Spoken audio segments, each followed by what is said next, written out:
Les mots-clés. Maloba oya motuya. Quand vous lisez un texte, vous trouvez toujours qu'il y a un mot qui revient.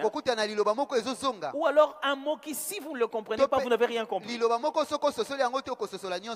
vous souvenez la dernière fois? Nous avons parlé du mot anathème. Si vous ne compreniez pas anathème, tous les sens n'est pas compris. Alors quand il y a un mot que vous ne comprenez pas, ne faites pas semblant de comprendre. Je me souviendrai toujours un jour dans une retraite. Alors les jeunes, ils étaient en train de prier. Et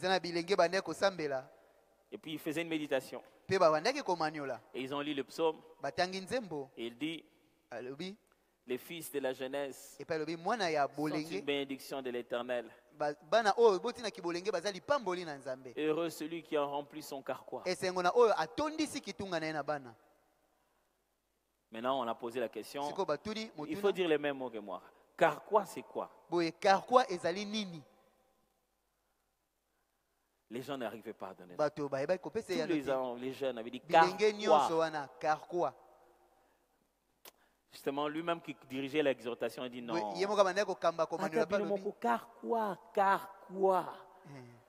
Carquois. Le geste qu'il faisait disait lance. Mais il disait carquois. Donc si dans ce texte il a compris carquois comme ça, tout ce que Dieu est en train de lui dire, il n'a rien compris. Parce que quand on parle, on dit heureux celui qui a rempli son carquois. Les carquois, une sorte de porte-flèche qu'on met sur les dos pour qu'on ait la rapidité de récupérer et de frapper. Ce n'est pas carquois, c'est carquois. Alors des fois nous commettons l'erreur de comprendre en général ce que le mot veut dire. Votre deuxième ami, c'est le dictionnaire de français. Si vous l'avez dans les téléphones, Google ça seulement rapide. Carquois, papa. Il y a plein de gens ici dans cette assemblée qui ne savent pas à quoi ressemble l'ivraie. Si tu l'entends parler, dis Bible Zoloba. La Bible dit blé. Blé zanet masangu. Blé, c'est comme du maïs. Ivraie, c'est comme la mauvaise herbe qui pousse à côté des légumes. Quand tu vois ça comme ça, tu n'as rien compris de tout ce texte. Alors si un mot ne laisse pas en te disant en général, je sais à quoi ça ressemble. Septentrion. Septentrion. 60. Septentrion. Toi-même, tu ne vois pas. Septentrion là que tu lis dans la Bible. C'est quoi? Ça ne te coûte rien en tant que disciple de Jésus. Tu Google ça dans ton téléphone, dans tes mégas. Septentrion. Définition. Oh, ce n'est pas le nombre 70. Vous avez compris? Ce mot-là détient tout. Un jour, une dame était en train de prêcher. Bien aimé. Il y a des choses qu'on demande à Dieu. Il ne donne pas. Parce que nous avons trop de désirs. Nous ne voulons que des bonnes choses, des très très bonnes choses. Dieu avait répondu à Anne. Seigneur, parce qu'il lui avait dit, donne-moi un fils mâle.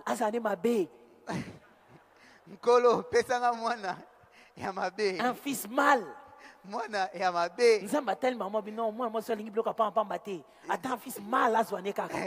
Dieu a regardé que cette femme ne veut pas de choses surélevées, même un fils laid. Mal, M-A. Accent circonflexe. L-E. Qui veut dire garçon. Un enfant mâle.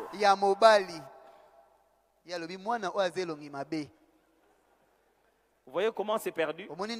Alors ne sous-estimez pas des petits mots. S'il y a un mot que vous n'avez pas compris, écrivez-le dans votre carnet. Vous n'êtes pas obligé de le comprendre tout de suite. Pendant la journée, quand tu es dans le taxi, au lieu d'entrer dans les débats inutiles, Google ça. Ça va? Fantastique. Les mots-clés. La construction grammaticale. C'est-à-dire qu'on parle de grammaire, on parle des mots qui composent une phrase. Le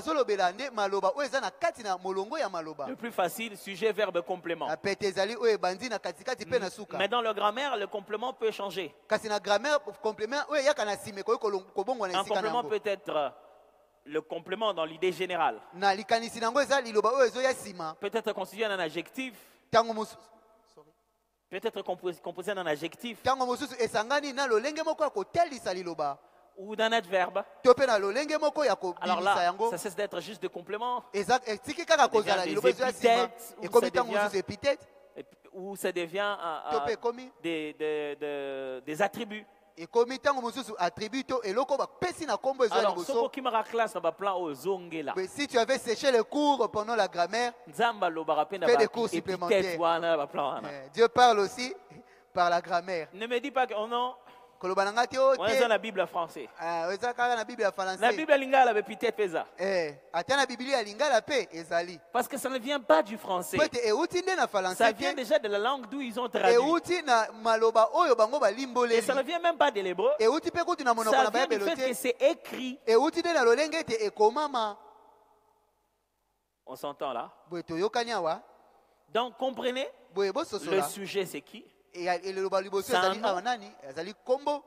un moment, on écrit le sujet. Dans la suite de la phrase, on remplace le sujet par un pronom. Et tu es perdu. Là, quand on commence à parler, lesquels sont nés? Lesquels là, c'est qui? Vous vous souvenez, une fois, je vous ai fait faire un exercice ici. Quand on dit à tous ceux qui l'ont reçu, à ceux qui croient en son nom, il a donné le pouvoir de devenir enfant de Dieu. Qui a donné le pouvoir de devenir enfant de Dieu?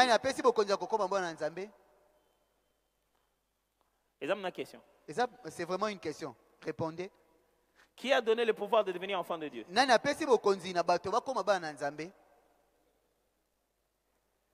Oh.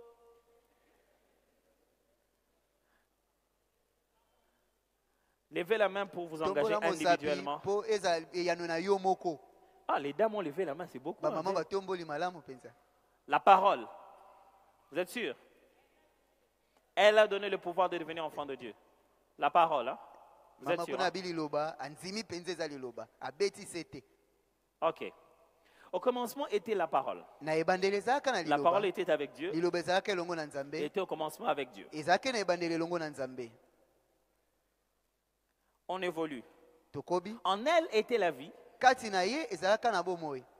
Et la vie était la lumière du monde.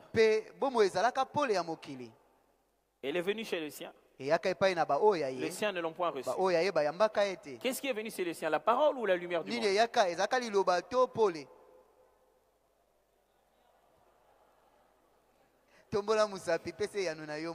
Ok, ça c'est juste pour vous donner de quoi réfléchir et ouvrir vos Bibles ce soir. Alors, tous les attributs qu'on utilise de Jésus là-bas en français sont au féminin. Alors là, quand ça va réapparaître à elle, vous devez suivre très bien l'idée pour savoir si ça remplace la lumière ou ça remplace la parole.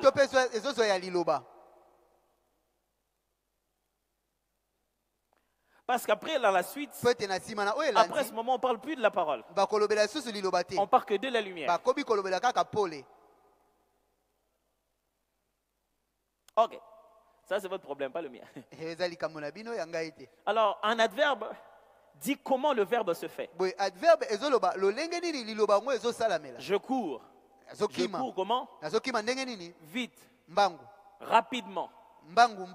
Ça devient pour décrire le verbe. Ça montre comment les choses se faisaient.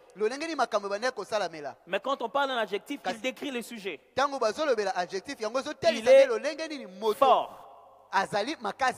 C'est qui est fort? C'est il. Ça décrit le sujet. Je finis par ceci. Quand vous allez méditer cette année, voici 4 choses que vous devez toujours faire. Premièrement, prier. Prier. Peut-être que vous n'allez pas répondre à toutes les questions que vous observez à la première lecture. Mais quand vous voulez une orientation de Dieu, vous voulez comprendre le texte, priez. Peut-être que le matin, en faisant la première lecture, vous n'avez pas prié. Mais ne finissez pas la journée en faisant toutes les lectures sans en trouver une où vous vous arrêtez pour prier d'abord.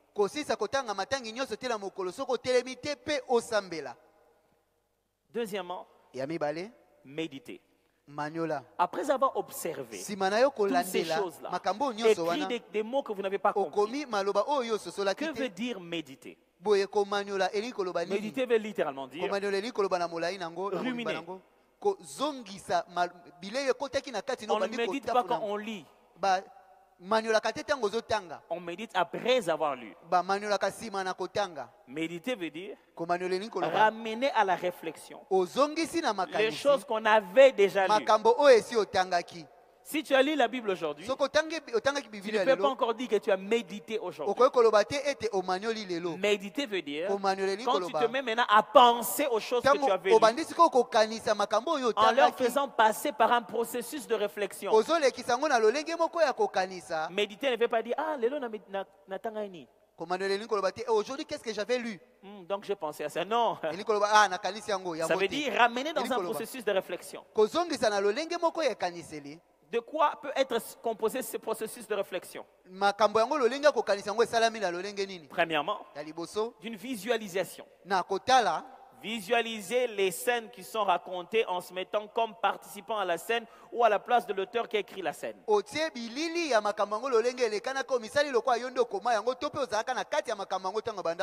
Les amis au fond, ça va? Certains ont fait comme ça. Vous n'entendez pas, les baffles ne marchent pas là-bas? Ils m'ont fait comme ça, donc je ne sais pas comment ils ont entendu. Les baffles ne marchent pas?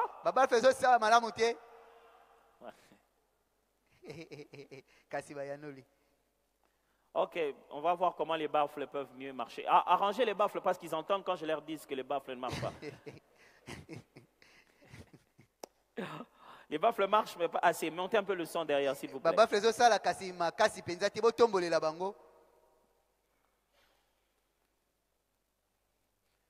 Alors, visualisez la scène. Veut dire, quand vous avez lu, quand on dit, et Jésus leur est apparu. Il leur est apparu comment?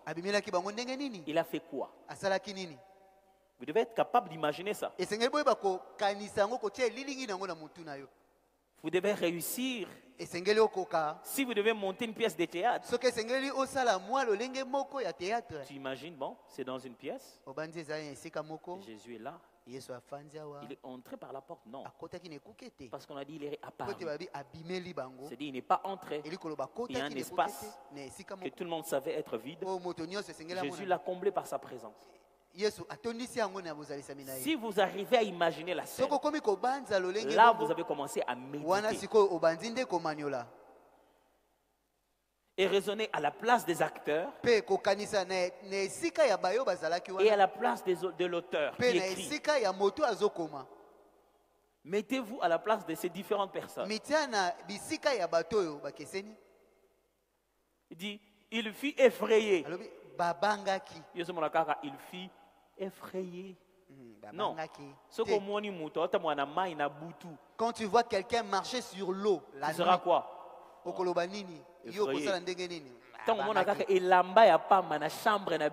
Voir juste un habit dans votre propre chambre quand il n'y a pas d'électricité. Et j'ai vu un homme. Ça m'étonne que sur la planète Terre qui est occupée par des êtres humains, tu sois étonné de voir un être humain.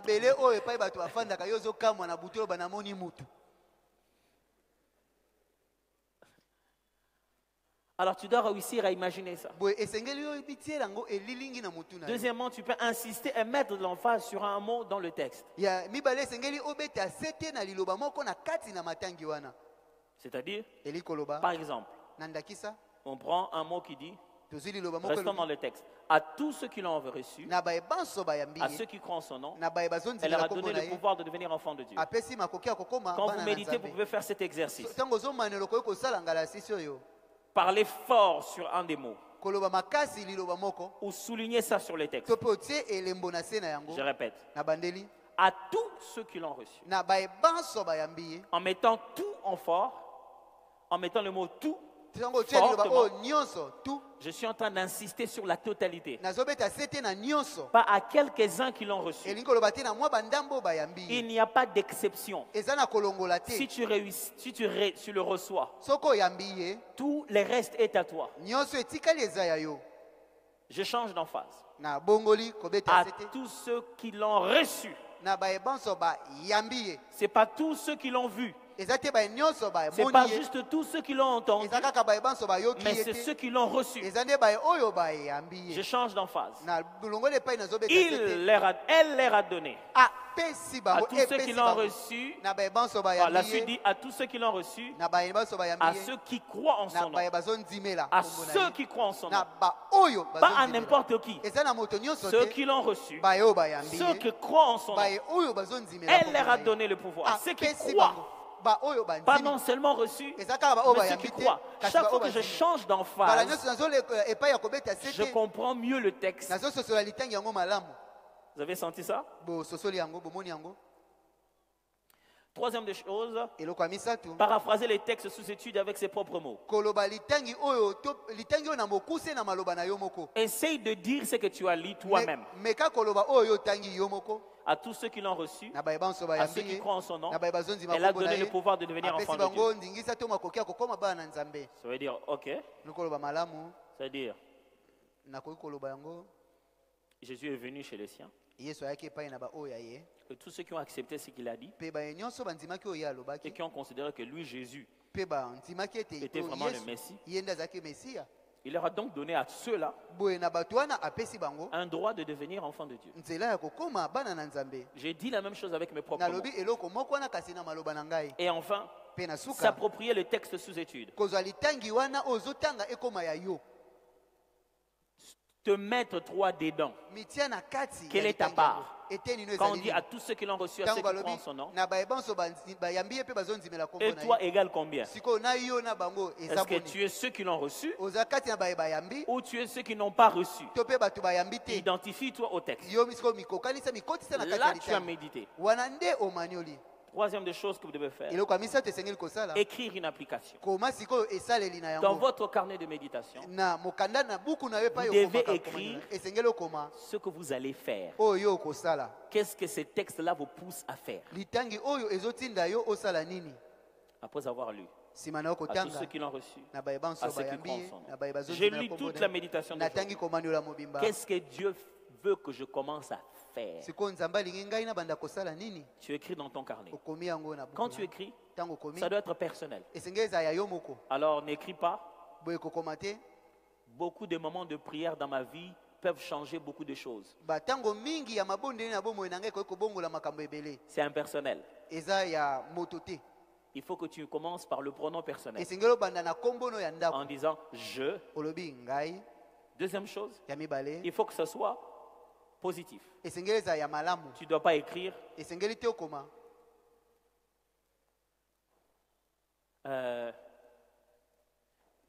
je ne passerai plus beaucoup de temps à la télévision pour me faire perdre mon temps. Pourquoi tu ne veux plus passer du temps à devant la télé? Quelle est la chose positive que ça va amener? Ne dis pas je ne vais pas passer beaucoup de temps à la télé. C'est pour que tu passes les temps là à quoi? Écris plutôt ce que tu vas commencer à faire de ton temps. Vous avez compris l'idée? Troisièmement, ça doit être prouvable. Je dis possible. C'est-à-dire quelque chose que vous pouvez faire. Ne va pas écrire après avoir lu cette parole. Je vais commencer à me réveiller chaque minuit dans ma vie.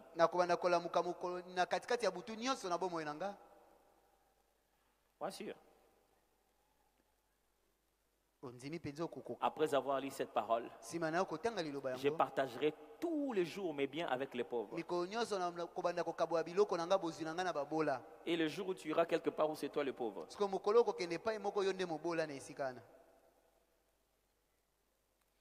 Alors, prends des décisions possibles, faisables.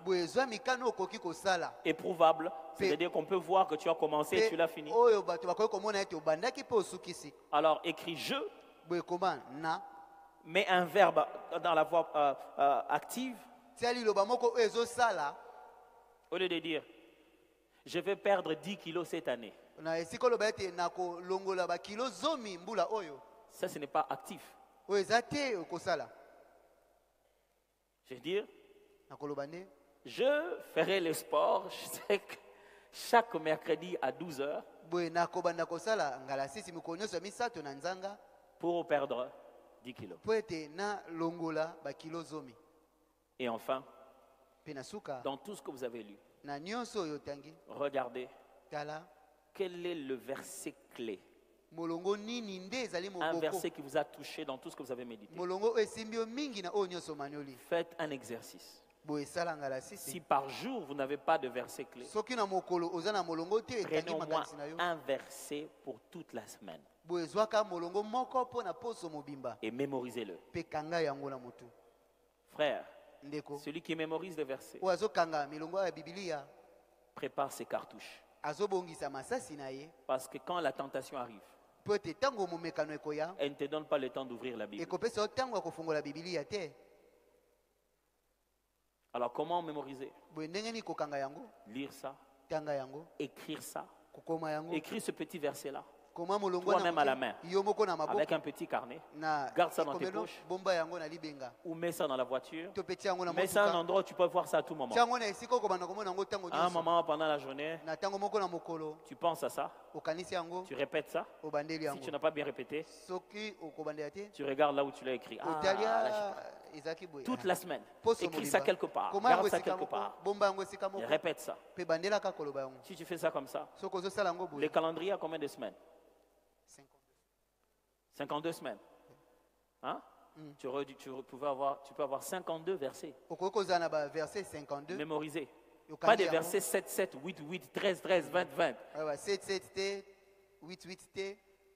Ça va? Ok, maintenant on va passer à notre TP. Chacun là?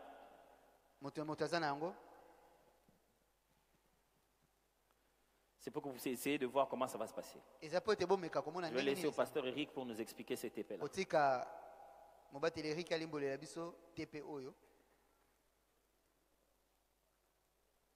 On a beaucoup d'Eric. Lui, c'est Eric Kyonga.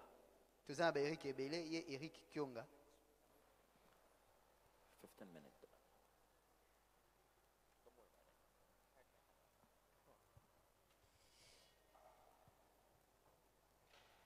Amen. Amen. Voilà.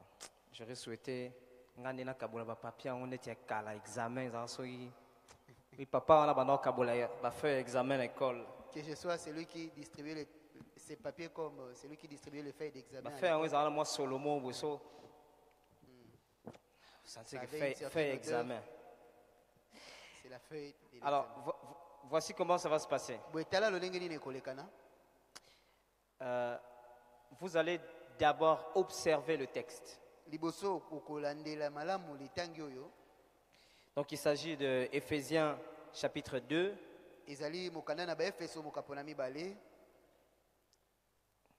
Et nous n'avons que 3 versets.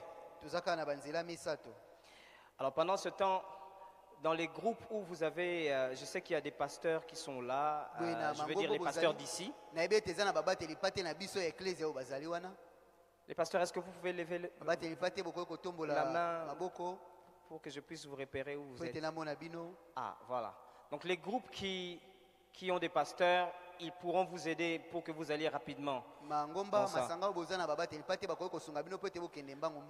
en même temps, pasteur, si vous pensez que vous pouvez rapidement aider dans un groupe comme dans un autre, n'hésitez pas.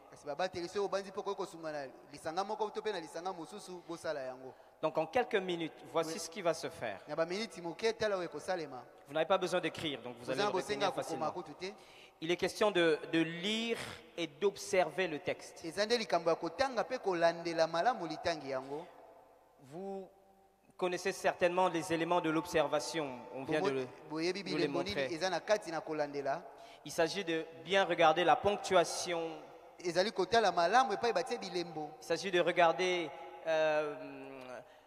les conjonctions.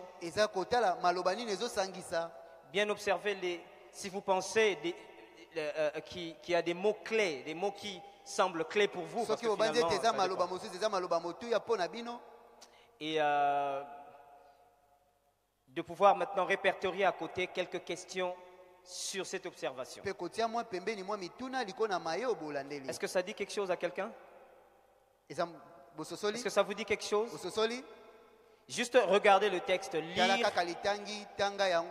et observer. Et après cette observation, I don't know how many questions we're going to take. Maybe.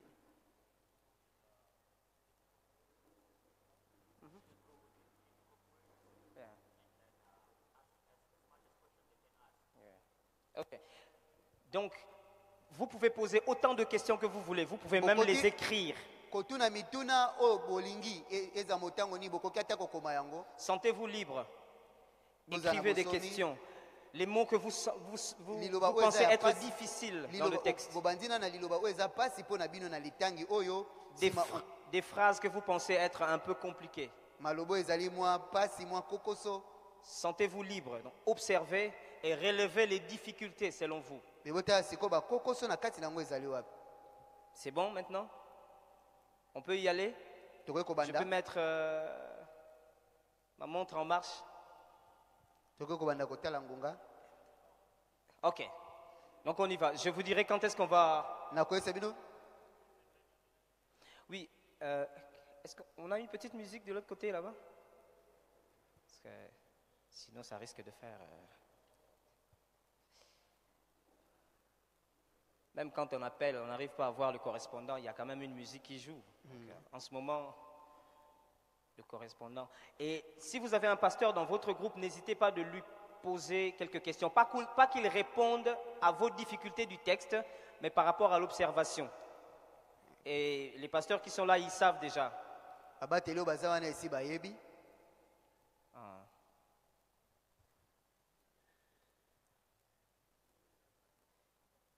Et je reviens dans quelques minutes pour que nous continuions. Vous avez dit, on observe les mots où?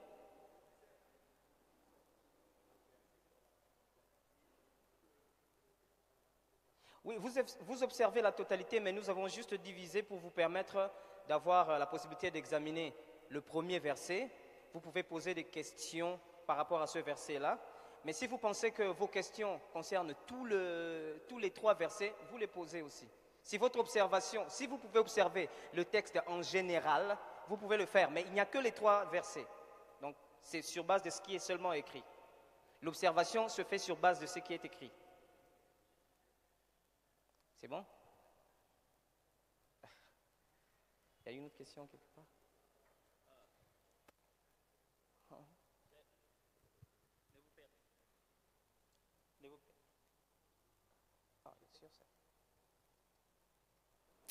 Ok, ne vous perdez pas, n'ayez pas peur.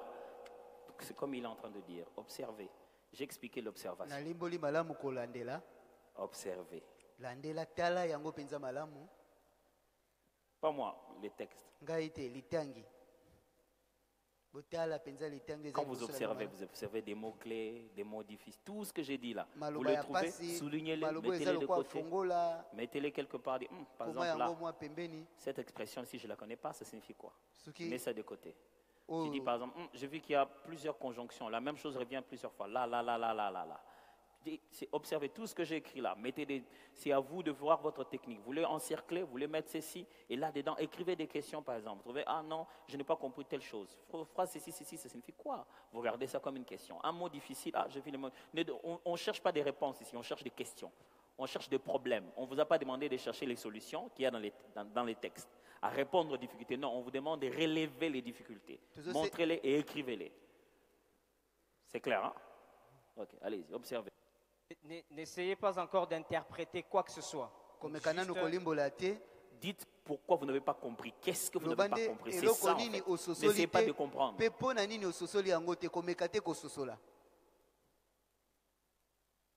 Parce que si vous remettez un papier où vous n'avez rien écrit, ce que je considère, vous avez tout compris. Les questions qu'on va les poser, je vais vous demander de passer pour venir répondre aussi.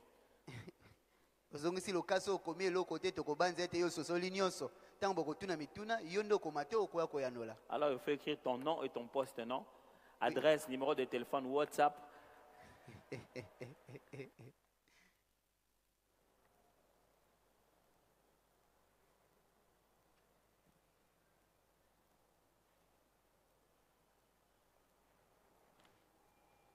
Le correspondant que vous essayez de joindre.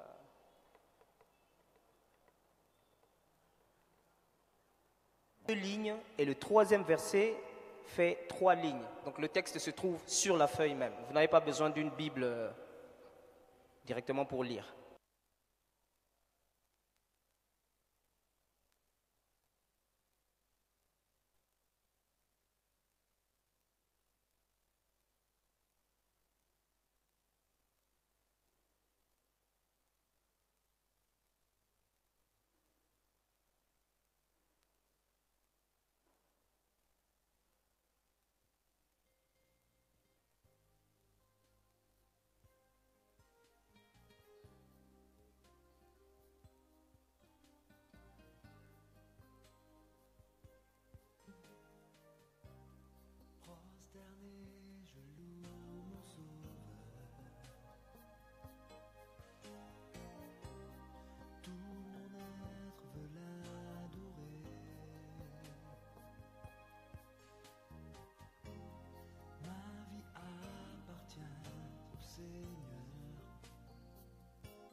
J'exalte mon libérateur.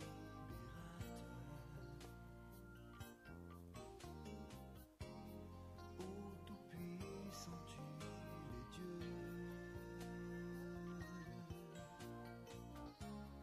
De mon cœur s'élève un chant. Un chant d'amour, d'adoration.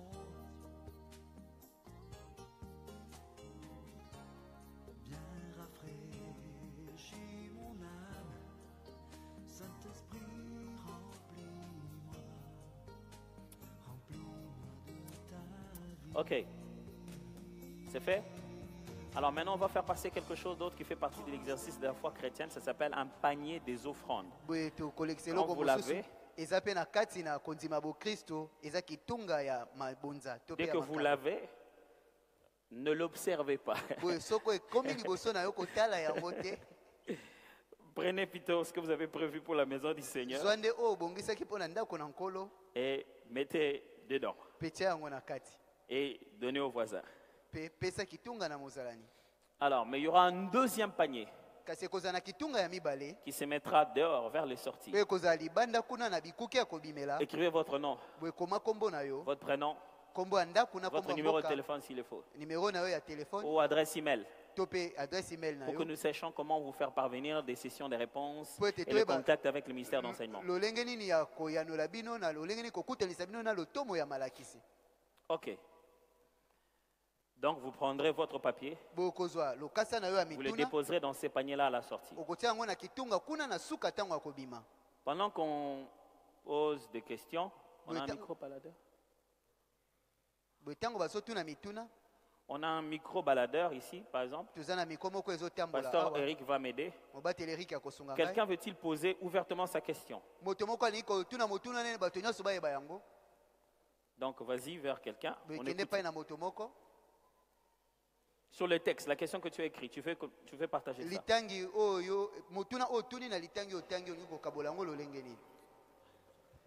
Non, le nom c'est sur votre papier.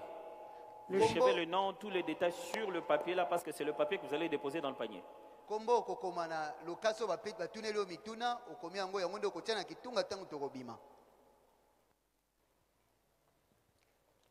Ok, on a trouvé la première personne. Pasteur Eric, on a quelqu'un? Oui. Votre prénom d'abord et puis votre question. Sœur Allégresse. Ok, ma question se trouve au verset 1 qui dit « Vous étiez morts par vos offenses et par vos péchés ». Ma question est celle-ci. Quelle différence y a-t-il entre offense et péché? Fantastique. Quelqu'un a une réponse pour ça? Vous avez une réponse différence entre offense et péché, c'est ça? Je n'ai pas entendu. Vous avez une réponse? Ok, pouvez lui donner le micro s'il vous plaît?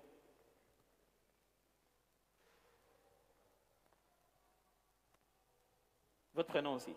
Esther. Qui? Esther. Oui, vous pouvez rapprocher le micro. Esther. Voilà. Pour offense, j'ai mis en fait, d'après les recherches que j'ai faites sur le dictionnaire, c'est blesser quelqu'un dans sa dignité, son honneur. Ok. Blesser quelqu'un dans sa dignité. Voilà. Alors par rapport à ce texte, si je peux répondre, fantastique. C'est-à-dire que d'après ce que je pense, d'après ma méditation,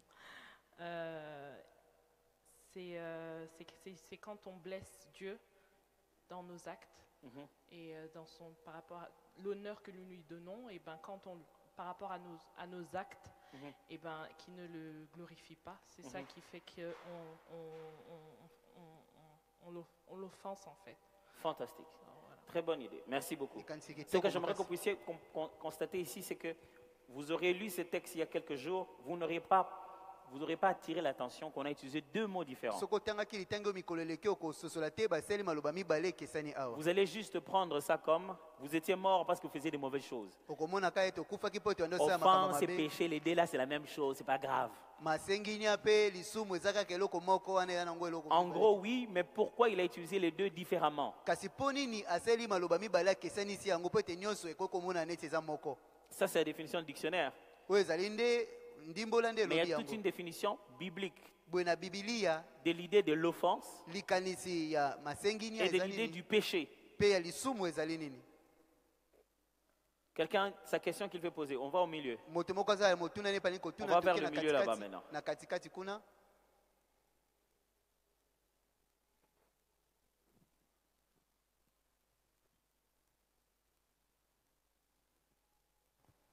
Dans le texte de foi, il y a des sous-entendus. Il dit, vous étiez morts.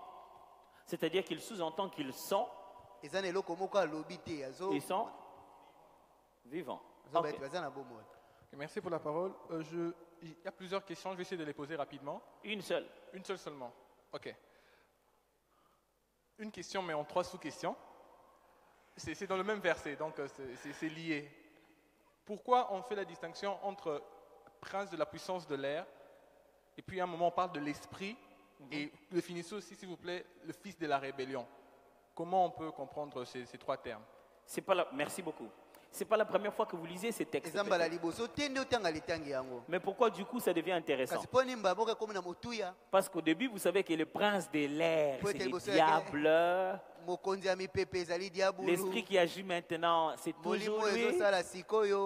Les fils de la rébellion, ça a quelque chose à voir avec lui. Tout ça, ce sont des mauvaises choses.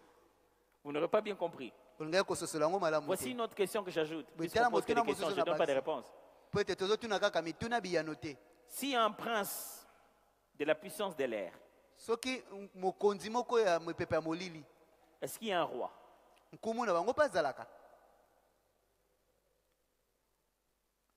Est-ce qu'il y a un roi de la puissance de l'air? C'est quoi la puissance de l'air?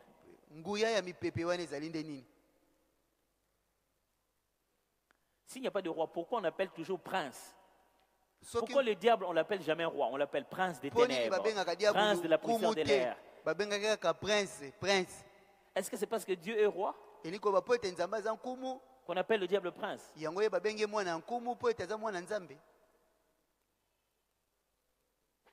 Intéressant. L'esprit qui agit maintenant dans les fils de la rébellion. Qui sont les fils de la rébellion d'abord? Les fils de la rébellion sont-ils possédés? Est-ce que quand on dit l'esprit agit dans les fils de rébellion, on est en train de dire qu'ils sont possédés?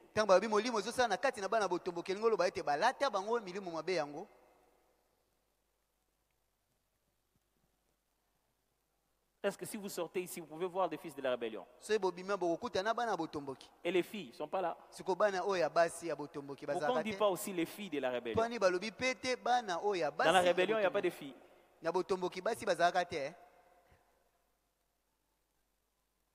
Oui, une question plus bas encore. En bas.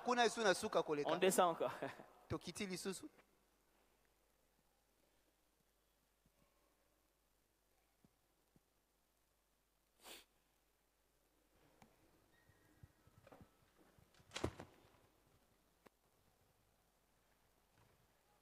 Oui, votre prénom et votre question. Moi, c'est Julienne. Oui, Julienne. Ma question se trouve au premier verset. De quelle mort parle l'auteur? De quelle mort il parle? Oui. Ouais. Fantastique. Ça, c'est au premier verset. Hein? Oui. Ouais, intéressant. Il dit, vous étiez morts par vos offenses et vos péchés. Ouais, je ne donne pas de réponse, tu sais, à Julienne. Il dit mort. Vous étiez morts par vos offenses. Quand ils étaient morts, ils étaient vivants, non? Et ils sont morts comment? Par les offenses. De quelle mort il parle? Est-ce que Paul les a tous ressuscités? Oui, on descend encore. J'aimerais bien quelqu'un qui a une question vers le troisième verset. Pour qu'on puisse clôturer.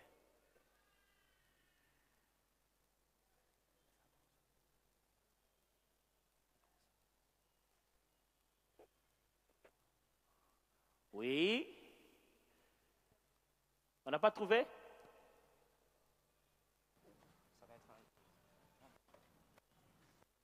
Ah.